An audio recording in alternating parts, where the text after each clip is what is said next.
Ron. Hey. Catherine, nice to meet you. Nice to meet you too. Have a seat. Thank you. Okay.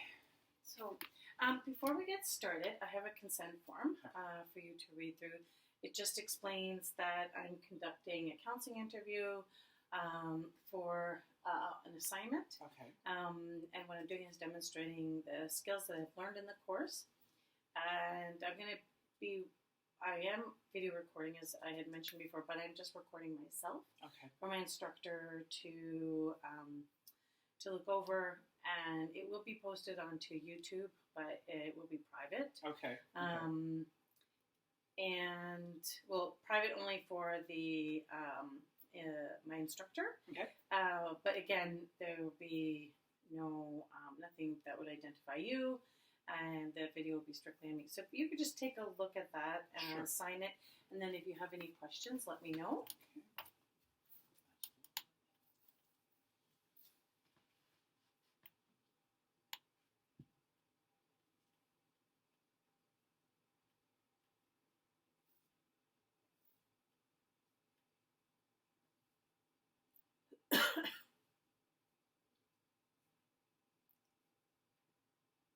And of course, as it says there, everything's confidential, of course, unless, of course, there were concerns that any harm would come to someone under the age of 16, or if I feared you were going to be harming yourself. Okay.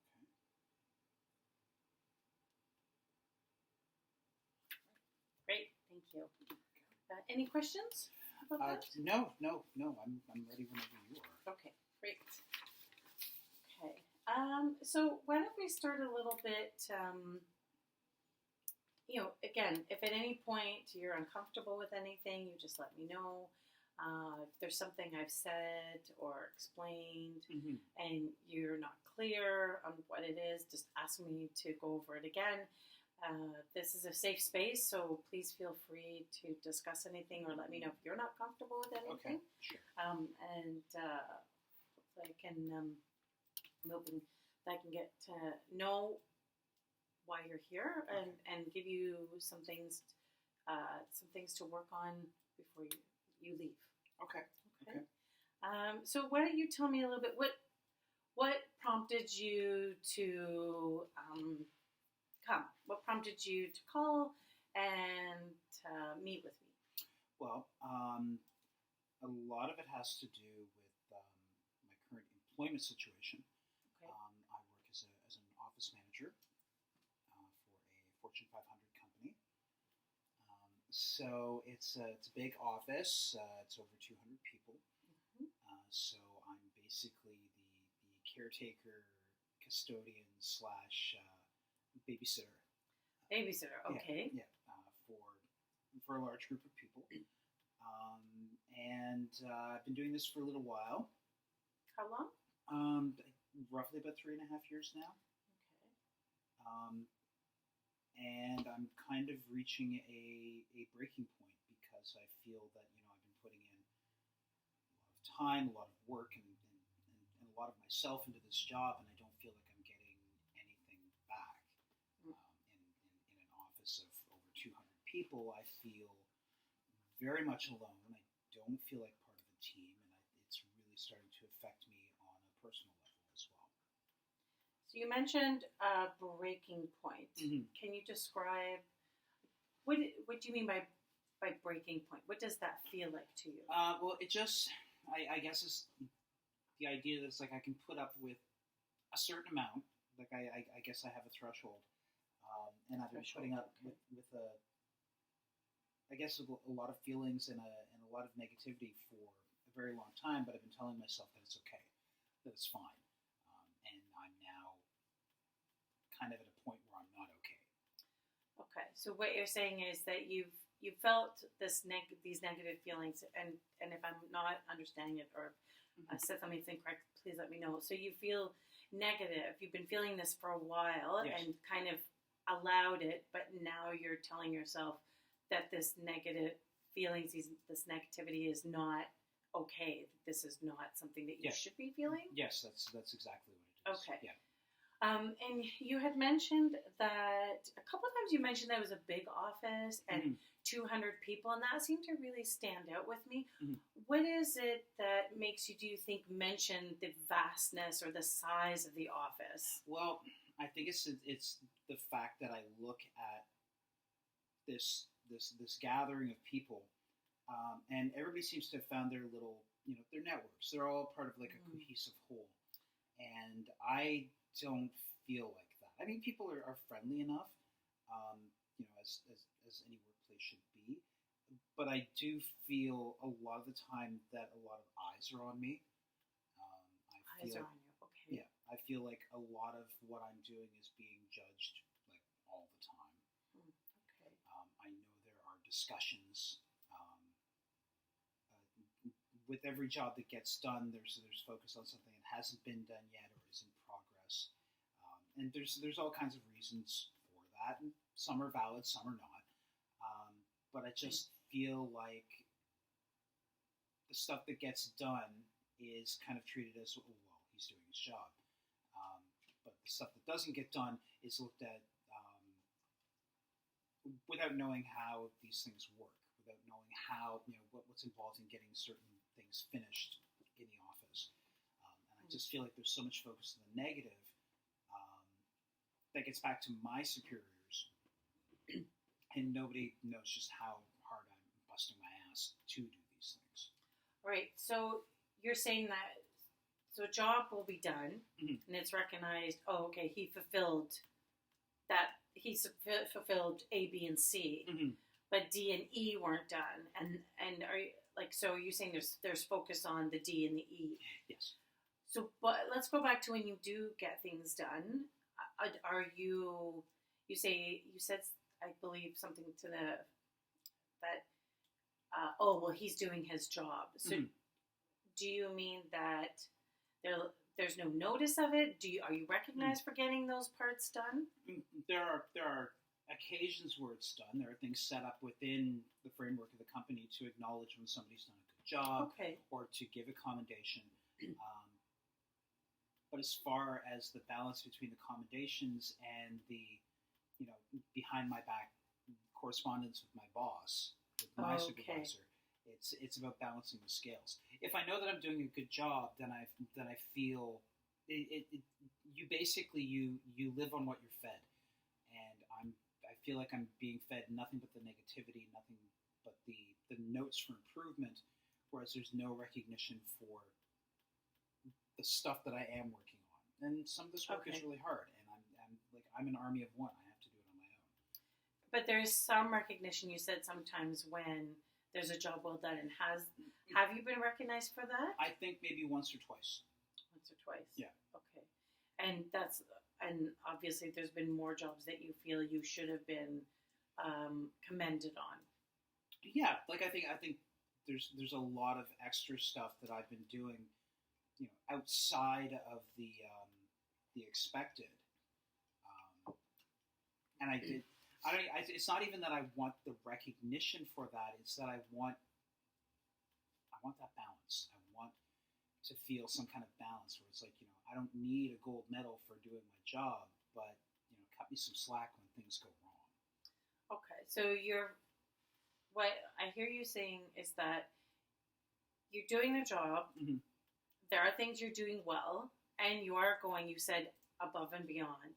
That's not being recognized. Instead, they're focusing on maybe, even if it's a big thing, because you did mention, you said sometimes it's deserved.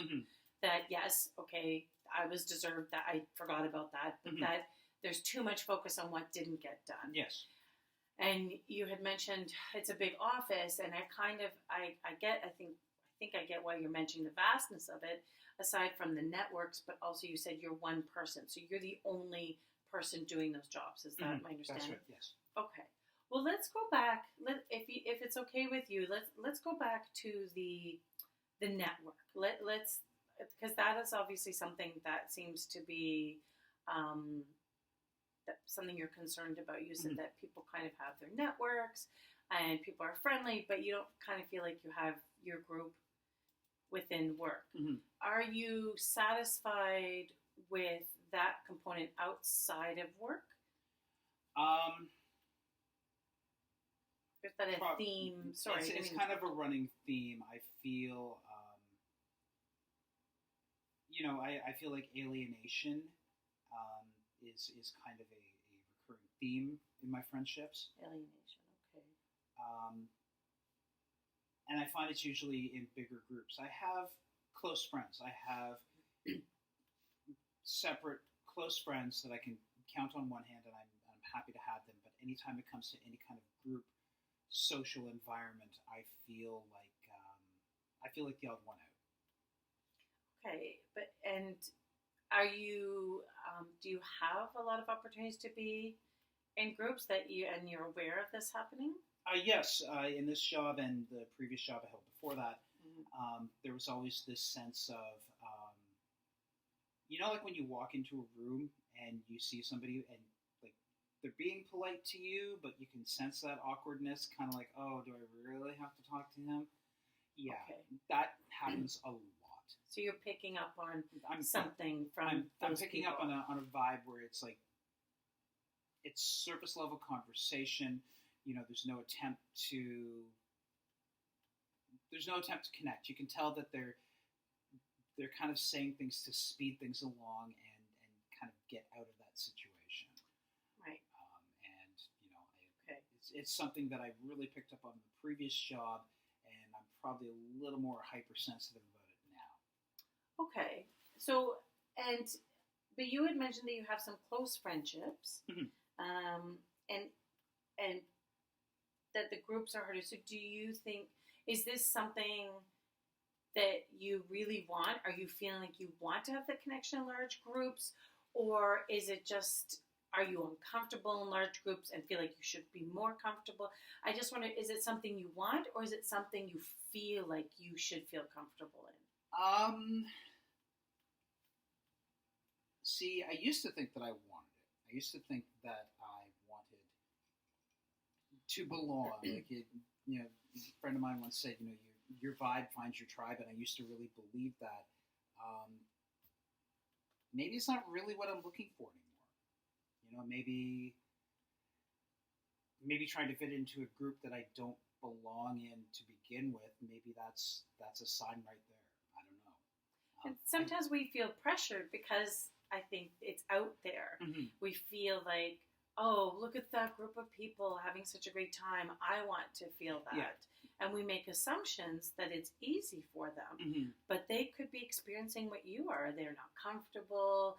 They feel anxious in that environment. And these friends that you speak of, have you been friends with them for a while? Outside of work, yes. It's again, it's a small group. It's people that I've known for, at least a decade, if not longer. Well, that's good. So yeah, no, and I'm happy with those friendships as well too. I think it's just because, especially with work, I spend so much time in that environment with these people. Sure. That I guess I feel like it's almost required that I get along with them. That makes sense. The previous job in particular was very much, it was an environment that I wanted to be in with similar-minded people, similar interests. There was a lot of stuff where there was a lot of connections, so I think I felt like that the connection was supposed to be there, and if it wasn't working, then I was doing something wrong. Then I was the link that didn't fit. Okay. Yeah. So it sounds like you're putting a lot of blame on yourself. Mm-hmm. Well, I was. I think the current situation is different. It's, I'm working in a corporate environment. I'm not working with people where we can talk regularly about the same interests, or we don't have the same views on those kind of things. Okay. So I think it's just I'm feeling alone. I'm feeling like I'm in this place that I really don't belong, and I know it's just a job, But as you said, you're there for a good portion of your day. You want to feel comfortable, and I think everybody wants that. So that's certainly not out of the norm. Yeah. So let's talk about, do a lot of people in I'm assuming, a lot of people in the company kind of have their groups or their cliques, as people call them. Yeah. Is there anybody that you are connecting with? Anybody you are connecting with at this job? There's a couple of people. There's a couple of people that I do connect with. Okay. That's positive. So I know that it in the office it's good. I think any attempts to make any kind of plans with these people outside of the office, it doesn't always work out. Okay. And I know that's on me. I know that I tend to what I friend hard. Okay. If somebody is interested in forming a relationship of any kind with me, my first instinct is to go in full throttle. Which means what exactly? Well, just it's like hey, if I get along with this person at work, then I'll get along with this person outside of work, and then we can do things together. We can meet for drinks or grab dinner or something like that. And I consciously I know that work friends are just that, they're work friends. Okay. And I can deal with that, but then I see some of these groups of people getting together and going out for drinks afterwards, or going to the pub across the street, or talking about making plans for the weekend together. And I guess I feel I feel a little bit lonelier because I don't have anybody kind of including me or approaching me to do that as well. So you feel left out, yeah, because these people are connecting in this way, yeah.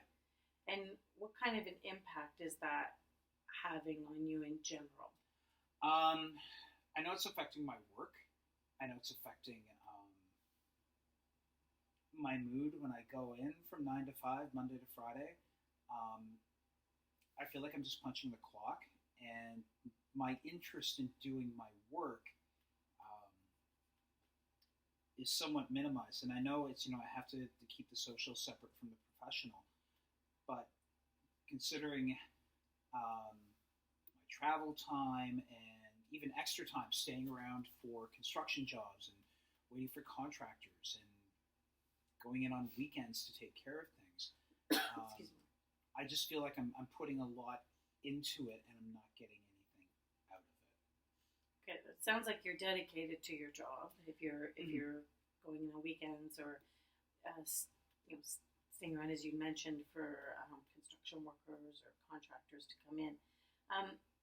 You did say that it's affecting your interest in work. Mm-hmm. So if I'm just wondering, the interest in work and then maybe that focus on the negative of things that you didn't do. You had mentioned earlier, mm-hmm. You do things, it's like, oh yeah, well that's part of your job, but you didn't do this and this. Mm-hmm.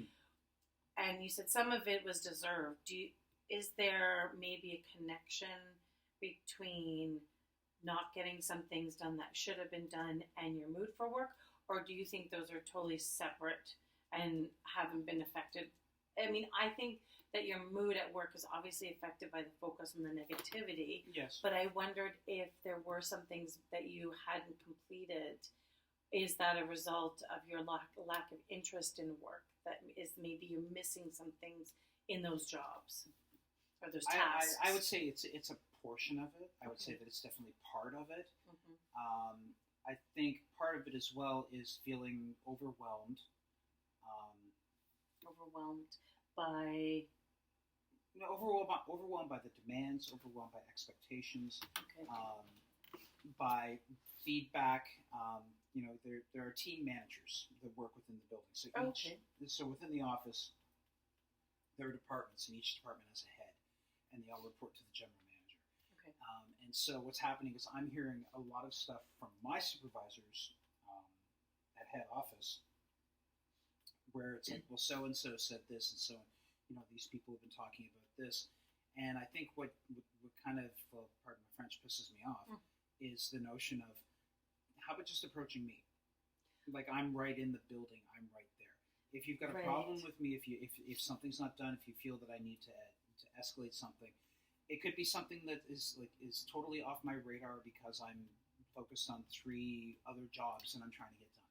Yeah, of course. But bring it to my attention and talk to me about it, like an equal. And that's likely to get me going. Oh, okay, yeah, no, you're absolutely right. I'll get on that. Of course. But I guess I resent it when it's done behind my back. Like a group of people are like, we got together and we decided that we're going to go to head office about this, and I just, it's a really shitty way to run a business. It's a horrible lack of communication. It sounds like it. And you did mention that a couple times that it would happen secretively behind your back. Yeah. So they're not being direct, and you like it. I'm assuming when people are direct. Just tell me. Just Right. tell me if something's wrong. I will fix it. But when I hear about it from my supervisors, because they couldn't even be bothered to approach me as an equal, but instead some kind of customer service rep. Right. Then I guess I get my back up and go, I don't feel like doing any of it. So you're getting defensive. Yeah. It's and I know that's hurting my work ethic. I know that's hurting my professionalism. And I know that eventually it's either going to bite me in the ass or I'm just going to have to leave.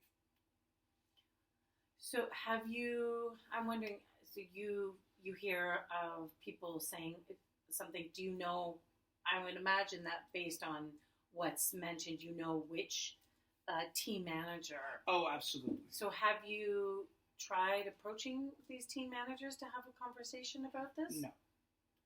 No. Why? And because the impression that I get from the previous relations that have been set up with previous office managers, and this is something that I get from the feedback from my superiors, is that this is just the pecking order, and that's just the way it's going to be. It's the corporate. There's a word for it. It's almost like the setup is already in place.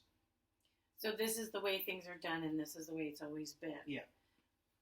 What do you think might happen if you approach one of these team managers and maybe ask to have a meeting and have an honest conversation? I did that. Oh, you did? I did actually. Oh, okay. I set up a meeting with the team managers to address, let's set up a new way of communication. Let's set up, kind of a network. A couple of them showed up. Their issues turned out to be nothing, basically had nothing to do with me. What do you mean? Well, somebody was complaining about. It was a technical issue. It was about how our computers and stuff are not up to snuff with the rest of the other offices across North America. Okay. Which then my supervisor was like, well, that's not really Ron's issue to deal with. So they started talking about something. Okay. Yeah. So basically, what happened was it seemed like every problem that they had with the office, they thought was somehow related to me. But what about doing one-on-one? It sounds so. You tried to get some of the team managers, but not everyone showed up. What if you actually had one-on-one conversations so that person could see that you were approachable and were open to suggestions or comments? Well, I did suggest that with one of the team managers, and what happened was the team manager more or less implied that he was too busy for that kind of thing, so he sent his executive assistant to do meetings instead. Oh, okay. So, which was fine. I had a better relationship with this employee to begin with. Oh, okay. That's positive. So that was good. That was positive. But there was still, I felt a bit of a slight in that, I did take that step to say, let's work this out. Right. And he was like, I can't be bothered, so talk to this person. Okay. So it's a lot of things like that. So there's been some attempts. Yes. That's what I'm hearing. There's been some attempts, but you're kind of stonewalled, I guess. That there's kind of a wall that, nope, this is how we do it, and you can't change things. Yes. Okay. And I don't think that it is frustrating. And I don't think it has anything to do with any kind of corporate mandate. I just literally think it's this person was just like, I can't be bothered doing this. You go take care of it. Right, and the culture that's been created. Yeah, actually, that's the word. It's the corporate culture. Okay. And I don't think that's not something that's mandated in a manual. That's something that's created by the individuals. Right, and that's something that can be very hard if there's a number of team managers. Yeah. if that's their culture and you're just one person. Yeah. So that could be very difficult to change. It must be very frustrating for you. Yeah. And recently you just said that, if it keeps going, you may just have to leave. Is that something you've considered, or something you've started looking into possibly changing? A little bit of both. I have been looking at other work. Okay. I guess my only concern is that, I am looking for very similar work, office management type stuff. Right. I know that job, I know that this position, especially the more corporate you get, it's going to be a lot of the same stuff. Okay. So I don't know what to do anymore. I don't expect an office to change to cater to me. But I also want to find an environment that I like going into work. I'll go in and do my 5 days a week, and I'm fine with it. I'm okay with it. It doesn't have to be my calling. It doesn't have to be my career, but I don't mind getting up in the morning to get ready and go to work. I mean, you've been doing that. How long have you been at this job? At this job, 3.5. 3.5 years. So, I mean, you should be commended too. I think as much as you maybe don't feel great about going to work, the fact that you are getting up and you are going to work and you are doing your job is something that you should take some I've hung up on myself. You should be proud of yourself. You should take some pride in that. That isn't easy, and some people would just one day decide not to go. So there's obviously something in you, a strength, that is propelling you to at least go and still do your job. And that's good, and that's something I think you need to recognize in yourself, even though you're feeling pretty crappy about it right now. Yeah.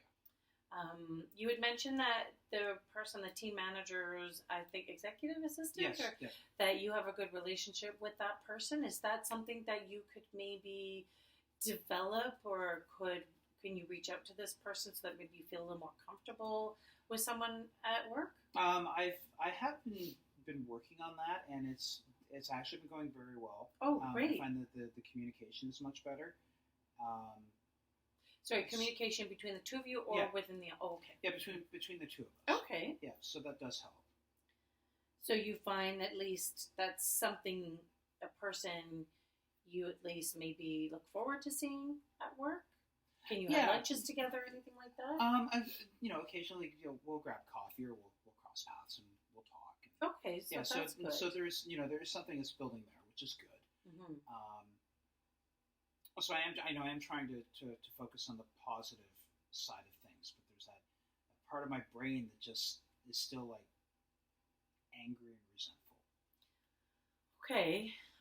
Well, I think what we should do is maybe let's talk a little bit more about that and see maybe where that's, is that related to work, or is that something maybe you came in to work with? And what I'll do is I'll stop recording because I think I've got enough here. I think so. Yeah.